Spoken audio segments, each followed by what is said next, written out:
So when we talk about the economic disparities of wealth, as well as, the polarization of how there's so much wealth, you know, in the world and how the have-nots have not and the haves have, um, there's a couple different things that come to mind. I can't really have this discussion without thinking about this book called Why Nations Fail. Pretty much, I feel like this book should be in every household. Explains why the third world countries are third world countries, and essentially why the world countries are first world countries. It doesn't have to do with a cultural thing or lack of intelligence or anything like that. It debunks these myths that maybe necessarily third world countries they don't have enough resources, or the people that are there are not intelligent or anything like this. It elaborates on the idea and the concept of extractive and inclusive institutions. Inclusive institutions, we have them a lot here in this country, could be associated with education free for everyone, K through 12. These sort of different inclusive institutions help to propel equality.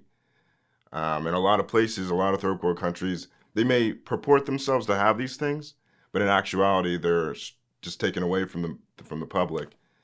For example, you would take Mexico, and because of all the extractive institutions and policies they have there, one who's rich is able to stay rich and keep up other people from rising up and gaining access to the things that made that person rich. Here in America and a lot of the first world countries, we have more of an inclusive style. So people are able to engage in the free market and gain the things that other people have through hard work and diligence and things like that. It's not across the board, but it's the mode in which we live in. So you would take countries that don't have these institutions, right? And to think that if they were to implement them, how much we would gain. So I really challenge, the world leaders to take upon a stance to implement inclusion. Because without it, you think about, okay, so Albert Einstein, right? If he weren't to have access to education, how would we know about all the work that he wouldn't be able to do the work that he accomplished, essentially. So if intelligence is vast across the board, right?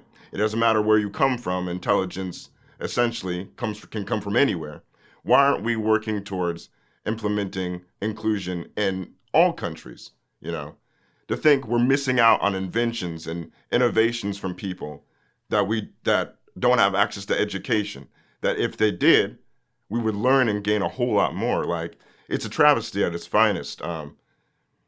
If we implement more inclusion, then obviously people will learn, and the people that have the potential to go towards great lengths and create new innovations and new inventions that we can benefit from, cure for cancer, cure for different things that we that are past our concept. We can't even think about fixing these problems that are so detrimental towards us, but we have the solutions. I believe that people working together can create solutions to things that we think that there's no solution for. It just comes down to engaging in inclusive institutions, and I feel like that could be a solution to a lot of the problems that we have today.